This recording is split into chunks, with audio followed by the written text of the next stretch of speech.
What is going on, you guys? The Boss Stands Tall here, and we are back with my WWE Universe mode.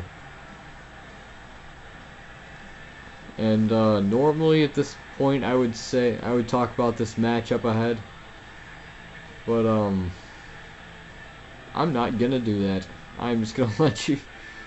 Yeah, I just flat out say it. I am not going to do that. Just gonna let you guys watch and see. So you'll figure it out soon enough.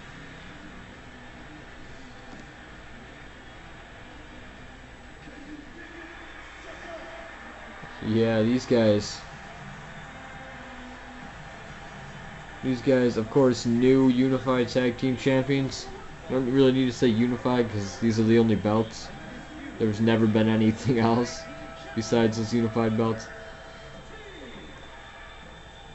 But I love these guys as a tag team. I'm gonna flat out say it. These guys are my favorite tag team. Always have been. You guys know from the very beginning that I love these guys.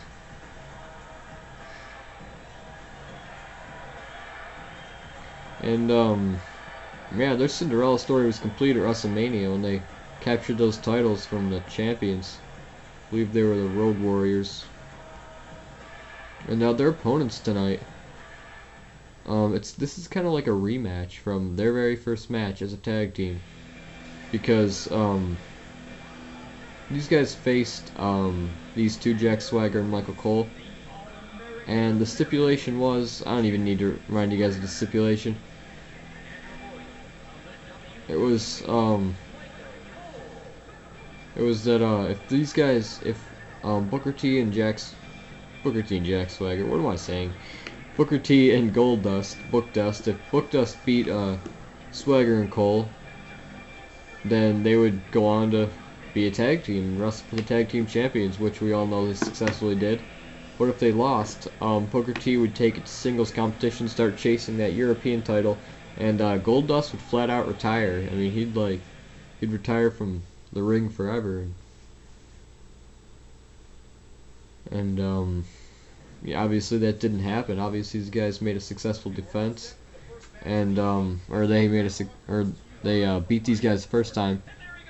And now Michael Cole and Jack Swagger, these guys want retribution. These are the guys that pretty much caused there to be new tag team champions. I mean, these guys, by losing their match, they pretty much brought all this about themselves. So, and now thanks to these guys, you're gonna have to excuse me first, or you're gonna have to excuse me if I don't talk very much, because I have the sorest throat right now. It's not so much sore; it's one of those where it just itches, like the back of your throat just itches so bad. And you guys have to sympathize with me with that. I know you've had it before. But anyways, as I was saying, these guys, Cole and Swagger, they only pretty much have themselves to blame, because, you know, if they had won their match, then this tag team would never have happened. But I'm glad it did. But now these guys are gonna get another opportunity to face off against Booker T and Goldust. And this time it won't be the same stipulation. It won't be for anything this time. It's gonna be a straight up match, not for the titles, not, I guess, for momentum. Every match is pretty much for momentum. Now Booker T's in here against Michael Cole, and like I said before when these guys wrestled, I've always, I didn't realize it the first time it happened, but Booker T and Michael Cole, I'm pretty sure Booker T's always wanted to do this to Michael Cole. And now he's finally getting that opportunity to do that. And now he tags in Goldust once again. These guys are just serving Michael Cole up on a platter over here. Jack Swagger and Michael Cole. Oh, it looks like he's gonna throw Booker T back onto the apron, and it's not too big of a deal. I think he was trying to go there anyways. Charles Robinson just kind of wanted it to happen quicker. But anyways, something that you guys may not have known or may have forgotten if you're newer viewers, that Michael Cole and Jack Swagger were in the very first match of my WWE Universe against Air Boom. And they is it terrible that I forget whether they won or lost? Oh, now it looks like a hot tag. Jack Swagger gets in there, pounds Goldust in the face. Now he does that little cheerleading spin move. Looks like, what's he gonna do to Goldust here? Oh, I thought he had his finisher. I guess maybe not. And fantastic collegiate wrestling move right there. And now it looks like he does have his finisher. He's gonna hit that gut wrench powerbomb on Goldust. Looks like he's trying to. Good night, Goldust. Wow, if these guys had done this weeks ago, then it looks like Goldust is getting pinned. Booker T gonna get in here. Oh, and Booker T gets in there right at the nick of time. And Goldust feeling the effects. Looks like his torso is injured, and that probably didn't help too much, getting dropped on his back. And once again, Jack Swagger goes for that fantastic collegiate wrestling move. Just trying to target that torso, and with that flying axe handle. Now he's going to pin him again. I don't know if that's the best idea with Booker T right there. And I don't know what that was. What was the referee doing? And oh, Goldust just gets thrown again. If I were him, I would try and tag in.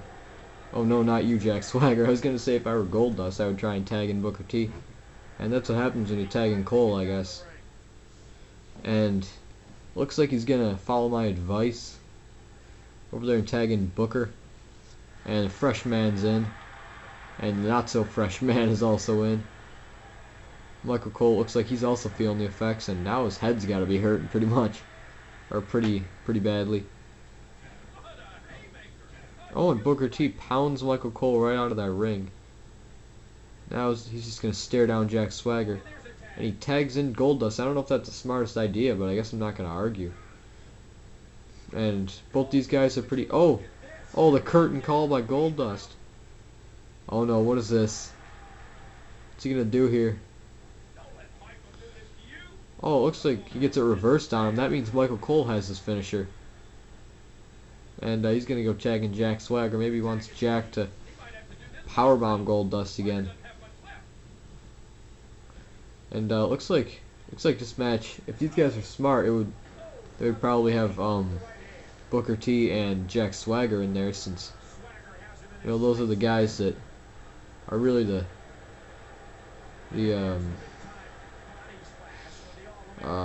less injured. Maybe the fresher guys. That's the word I was looking for. And Jack Swagger, I completely missed that body splash, and looks like Swagger's gonna use another one of his power moves on Goldust. The entire match it's been Jack Swagger just dropping Goldust, either on his back, on his head, on his neck. And Charles Robinson again completely just out of it. It looks like for the first time in this match, Booker T and Jack Swagger lock up, even if it wasn't legal. Oh no. Oh, I believe that was the curtain call. And it looks like Charles Robinson, he doesn't even know what's going on anymore. But regardless. Oh, I thought Booker T and Goldust were going to get that one. Looks like Goldust doing the smart thing to tag in the fresher superstar Booker T. And first time legally in this match, Booker T and Jack Swagger are going to do it. Oh, and bookend by Jack Swagger.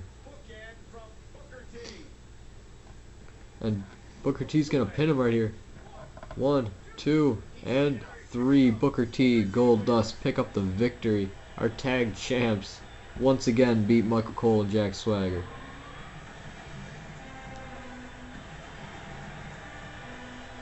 Wow, what a match that was. I really thought, as usual, I thought that match could go either way. I really don't know. But like right about here, right with that, I really thought that Jack Swagger and Michael Cole would have pulled it off, but I guess not, because you can hear the music playing, you can see who got pinned. After that bookend by Booker T, that was really the turning point in the match. I mean, Jack Swagger had already received a curtain call, then he just gets out of nowhere the bookends.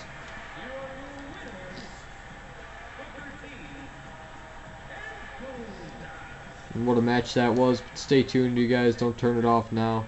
We got so much more action for you guys today. So stick around for that. Alright, you guys, we are back, and Ted DiBiase, our $1 million champion, looks like he's got something to say. I'm here tonight to inform you all that aside from my recent hiatus, I am still your $1,000,000 champion, and what many people have forgotten is, I'm currently tied with Kane for the longest title run in history, since I've been champ since week 1. Wait, what's this? Someone's coming out here. Oh, it's Mick Foley, the hardcore icon. We've not seen him since WrestleMania. Ted DiBiase's saying, "What are you doing here? This is my time." Mick Foley says, "Are you kidding, Ted? To be a champion, you have to defend your title frequently." So I had an idea and decided to run it by BST, that is yours truly, and he thought it was brilliant.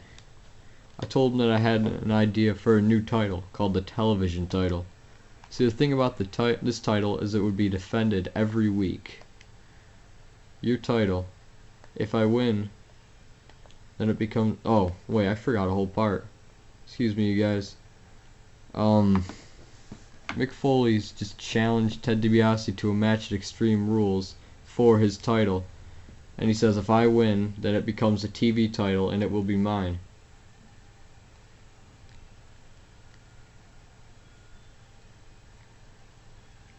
Get ready, Ted. I'm going to give you a run for your money.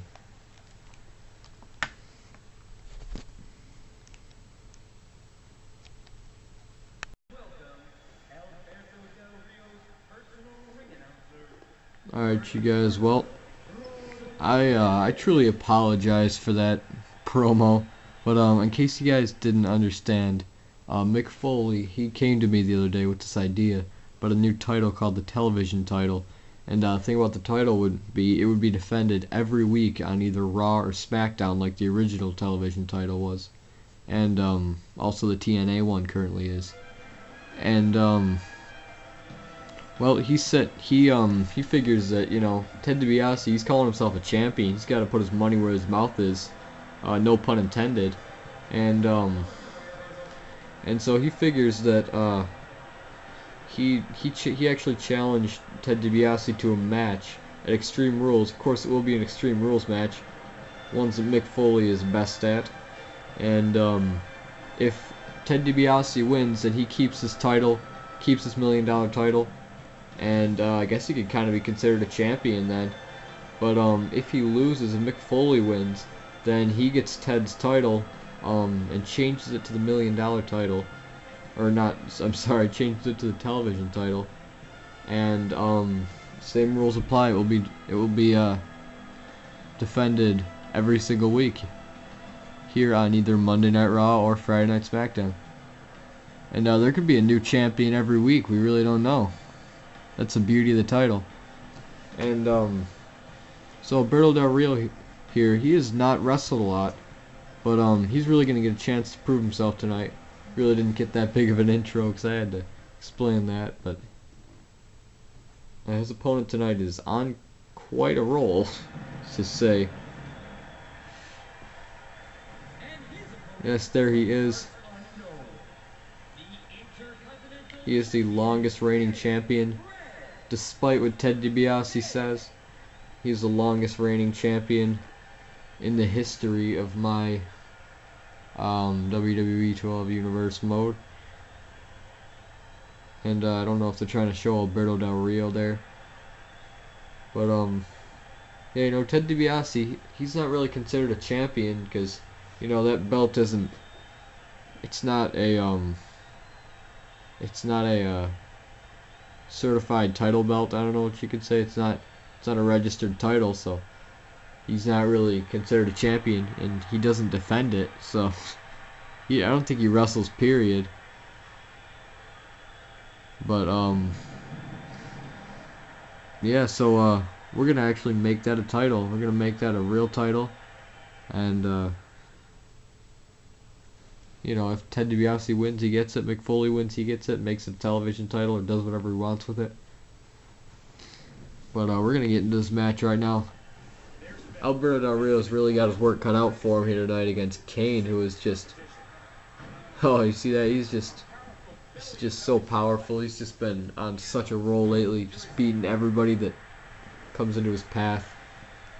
Literally everyone who challenges him, he just takes right down. And so I do have to tell you guys, speaking of championships, I checked the rankings earlier today before I started this, and I don't go by the rankings anymore because they're just complete pardon my language, but they're complete bullshit. They're just not accurate at all. The only one that's actually accurate is the Divas one, and that's really the only one I'm going by. But yeah, it's just like they're not updated from like the Royal Rumble. That's the last time anybody managed to change them. And I remember last year in 2011, they like after every match they either went up or down. It was just kind of like kind of like what they have now. The name of it's slipping me, but the what the WWE has now on WWE.com. It's like the superstar rankings. And wow, fantastic backbreaker by Alberto Del Rio there. I've been kind of focused on that ranking system, but so now I'm gonna kind of have my own ranking system here. It's gonna be based on who wins matches and who doesn't. And I know this has been something that's been coming up a lot in my rankings. Tag team specialists that have that are showing up in like singles rankings. If you're in a tag team and competing in the tag team division, you cannot be wrestling for a singles title. You can only wrestle for the tag team titles. So you know it's not like if Jack Swagger was still in that tag team with Michael Cole, he could not challenge Kane for his Intercontinental title. But if he split up from Michael Cole, I guess he could. I'm not saying that's gonna happen. I'm just giving an example. But yeah, you guys know it's managed to work. It's managed to work so far. Ranking system never updates, it has never updated. But Alberto Del Rio reversed that side slam by Kane, and now it looks like Alberto Del Rio's got Kane in a headlock, and he's doing pretty well. And fantastic show of power from Alberto Del Rio. And Kane gets it reversed on him. He goes for the back, gets it reversed. You don't see that very often. Kane getting dropped and Kane getting reversed. But with the way momentum's going right now, Kane's got a lot, Alberto's got a little. But Alberto's really looking to get a win here and then gain some momentum. And if he can, then that would put him in a very high spot for that Intercontinental title if he can manage to beat Kane here tonight.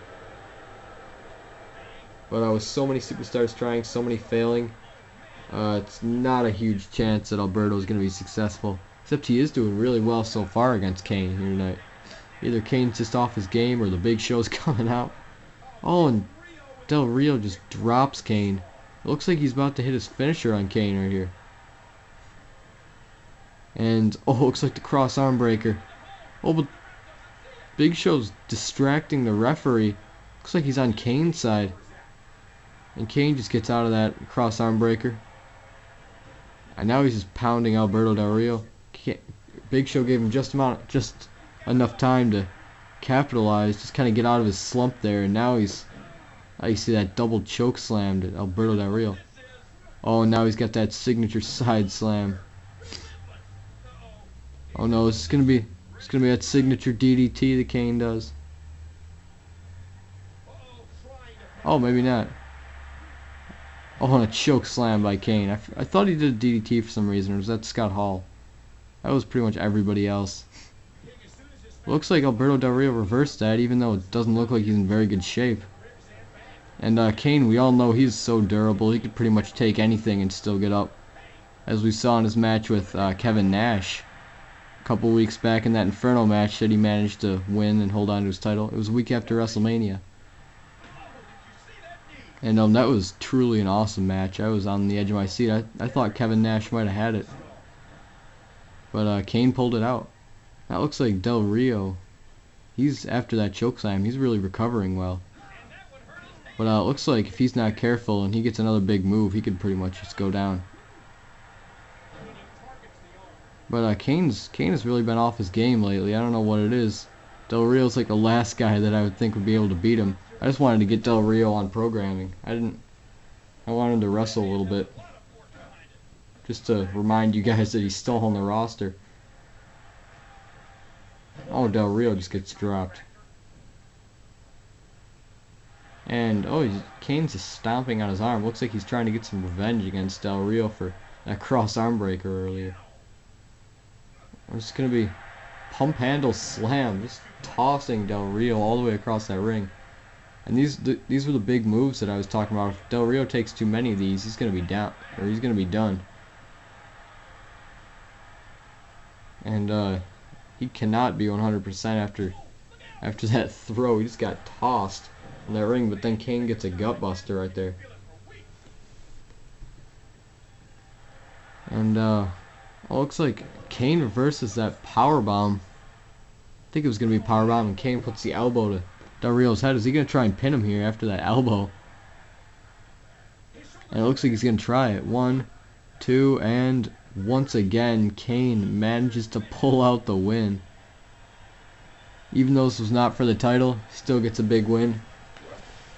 And for a second there, it really did look like Alberto Del Rio was about to pull that one off. If it weren't for Big Show. Yeah, I don't really know. If it weren't for Big Show, then Kane might have faced his first loss to Alberto Del Rio. And that just proves that anything can happen in my universe mode. Del Rio, a guy who comes in there with maybe one career win and several career losses, and he comes in there and almost beats one of the most dominant wrestlers in my universe mode today.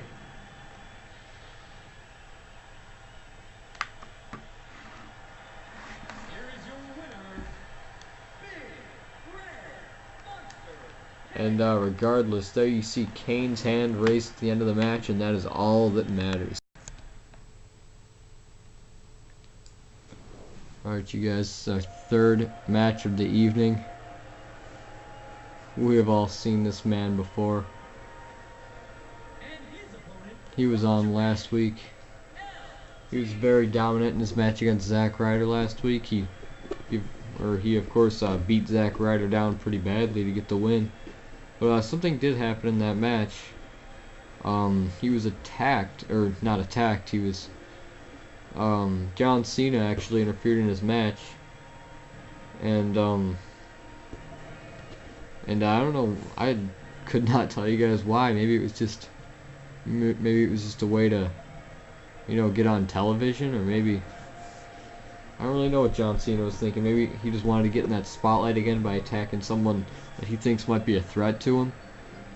I don't know what was going through his head. But,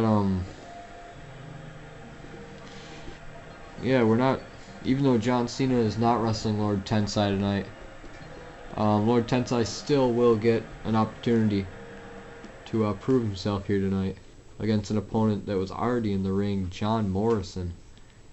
And now John Morrison, I don't really need to give you big history on him, because just say that he really needs a win in this, and who better to get that win on than rising star Lord Tensai. John Morrison counters back with one of those fists as Lord Tensai just keeps him just clubbing down on him. It looks like he's got that bear hug locked in on John Morrison. John reverses it with a DDT.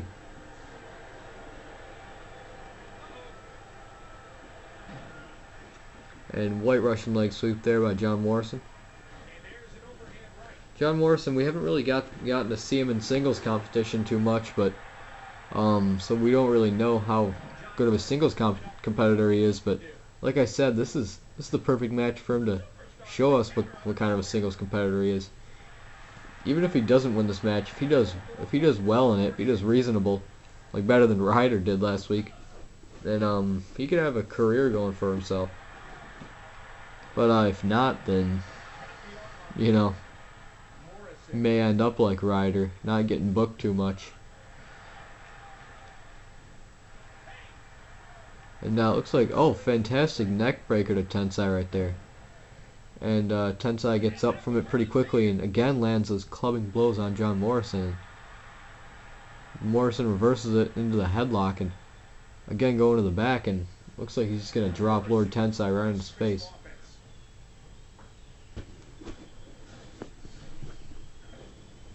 And this is pretty much what was going on last week, except it kind of looked like it might have been Ryder in the beginning, but then at some point in that match, Lord Tensai just snapped.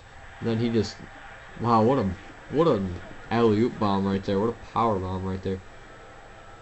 And John Morrison kicks him away. But as I was saying, at the midway point in that match, Tensai just snapped and he just like came unrailed and just started beating Zack Ryder with those huge power moves, and ended the match with a sit-out power bomb. And that was that. You could have counted to 100, even though John Cena was distracting the referee. Zack Ryder just could not kick out from that. And right now it looks like it's all been kind of John Morrison, but it's been pretty equal. Like Lord Tensai, what he does is he hits those axe handle blows, and then he just kind of like gets either a power move or an attack, and it looks like he's gonna pin John Morrison, but of course it's gonna be a rope break.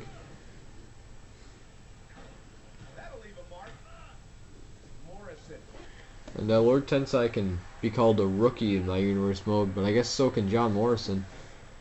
He's only wrestled a few matches.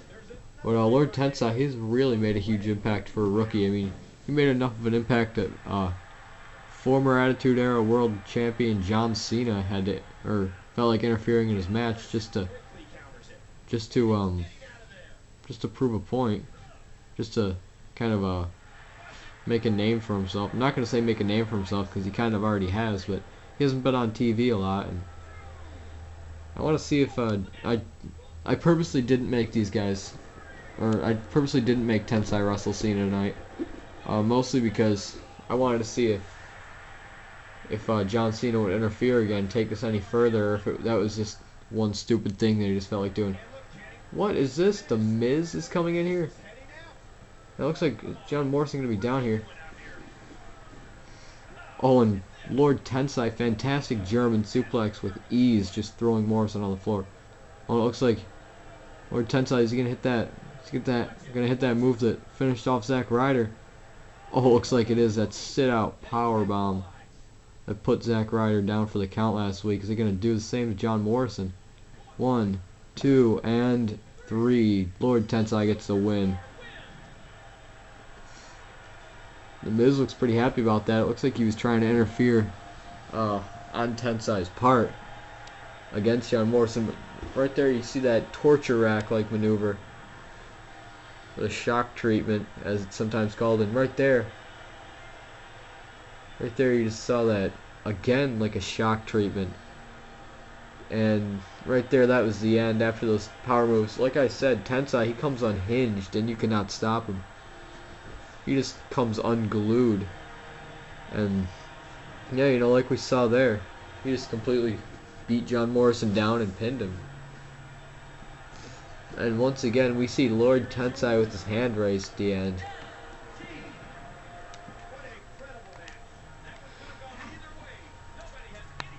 Alright, you guys, this is our main event match of the evening. We have CM Punk teaming with The Undertaker this week. Their opponents last week, now they're going to have to work as a team against the NWO. This is Scott Hall's first match since he was beaten at WrestleMania for that title, or in his title match against CM Punk, whom he is facing tonight. And so we're going to see what's going to happen in this match. I mean, I have some picks in my head. I don't know if I should share them. Kind of wanted to be more of a neutral commentator. I don't like to really, well, I mean, I like to do it, but I want to kind of get away from throwing my opinions in there all the time. And so yeah, that is my late New Year's resolution. Stop putting my opinion in there when it's not needed. But anyways, enough about me. Looks like Undertaker and Kevin Nash are gonna start things off. This is a match that I would love to see in a singles match. And why didn't I think of that for tonight? I'll tell you why, because I already had him in the main event.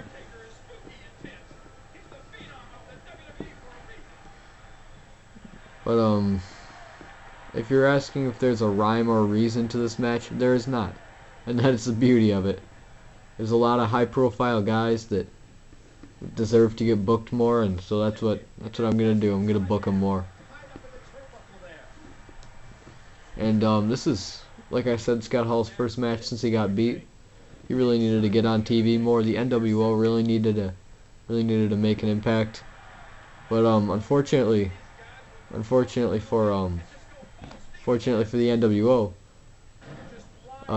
X-Pac and Jeff Jarrett, they could not capture those tag team titles. Kevin Nash could not capture the Intercontinental title, and Scott Hall could not capture the Attitude Era World title. So these guys are 0 for 3 in titles. None of them could capture the titles. That's pretty sad for the NWO.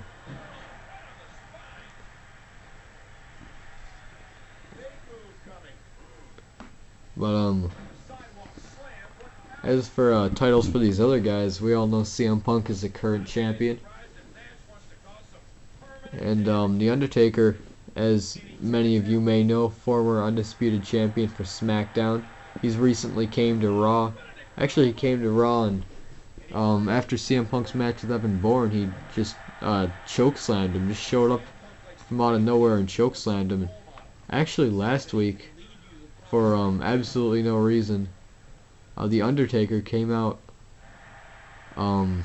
He came out after Triple H's match, and no, I'm sorry, he came out after Shawn Michaels' match against I forget, and he straight up attacked Shawn Michaels, hit him with his own championship belt. So and that was on SmackDown. The Undertaker just does not know which one he wants to do, but tonight he's gonna get a match on Monday Night Raw, and I guess until he figures out what he wants to do, then he's gonna get matches on both shows. So I'm gonna put him to work. And normally only a champion, only a tag team or Divas champion can appear on both shows, but in this case, we really don't know which brand Undertaker's on. I mean, he's technically on Raw, but he keeps showing up on SmackDown. And there we see Scott Hall just glitch going into the floor. And Kevin Nash throwing him back in there into Kevin Nash's foot. Or not Kevin Nash's foot, Scott Hall's foot. Kevin Nash, I felt I should mention this. If you want to see more of Kevin Nash, he is the pro to NXT rookie Chris Stevenson. And my NXT is every Wednesday, every week on Wednesday. And so stay tuned for that, you guys. Because it's a good one. It's a good show. It's a good season this year. A lot of great rookies. A lot of great pros. And so yeah, so enough endorsing my other shows. Now let's get right into this match here. That was a way too long pause. My God, I gotta get better at that. I gotta get better at talking. How can I be a commentator if I'm not good at talking? That has always been something that I've considered. You can be a commentator if you can't talk. But anyways, I'm gonna try and do my best here. Looks like it was almost a close ring out count, but both these guys kind of know what's at stake. They just want to run in at 5, save the chances. And CM Punk right now is against Kevin Nash. These two, I believe they've met before. They met in the Elimination Chamber, and of course, as we all know, CM Punk and Scott Hall definitely wrestled, and CM Punk and the Undertaker. So CM Punk kind of knows how all these guys. He's faced all these guys before, and looks like CM Punk's got that. I don't really know what to call it. Just pounding that collarbone of Kevin Nash. I've had collarbone injuries. I know how terrible that is, but now it looks like, oh, CM Punk with that Anaconda Vice just locked in on Kevin Nash. Well, Scott Hall not really doing much to help. And and Undertaker just attacking Scott Hall from behind. And Kevin Nash just barely gets out of that one. Look, Kevin Nash just could not break that one up for his life, and or Scott Hall just could not break that one up for his life. I'm glad, or I don't know if I'm glad, but I mean, I guess it's a good thing that Kevin Nash was able to get out of that one, because his chances might have been ruined if that Anaconda Vice stayed in for much longer. And fantastic neck breaker there by CM Punk. He goes for another pin, and I don't know where Charles Robinson's head is, but regardless, Scott Hall's is in the match, and he's gonna get in there and break it up. And the Undertaker and Scott Hall, that was their first time locking up in the match. Actually, I believe ever meeting in the ring, period. But even though it was illegal, it was their first time ever wrestling. So that's, I don't know if that's a big thing or not, but I consider it a big moment in history. You're definitely witnessing history with that. And now it looks like it might actually be legal this time. Undertaker and Scott Hall's first meeting in that ring. And the only reason I say that is because both these guys are huge superstars and they've never really met up before, but I guess Undertaker kind of figured he would have to eventually if he was going to be on Raw. And Kevin Nash, or Scott Hall, he was almost the champion. Former Royal Rumble winner. He's a definite main eventer on Monday Night Raw, but looks like these guys were only in that ring together for a second, and I talked through the whole thing because the world champ CM Punk is back in. And CM Punk now has tremendous momentum for defending his title at WrestleMania as the Undertaker comes back in. But for a while, that Attitude Era World title was just kind of getting juggled back and forth between John Cena, CM Punk. Who else was it? Triple H. It was just like constantly just being thrown around. Every pay-per-view would be a new guy, and I was thinking it might have been the same thing at WrestleMania if Scott Hall was able to pull it off. And it was close, but CM Punk manages to be the only Attitude Era champion ever to defend his title. So that's again witnessing history.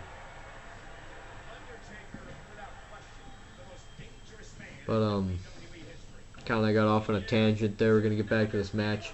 Undertaker locks up with Scott Hall and a fantastic clothesline, just taking him right down.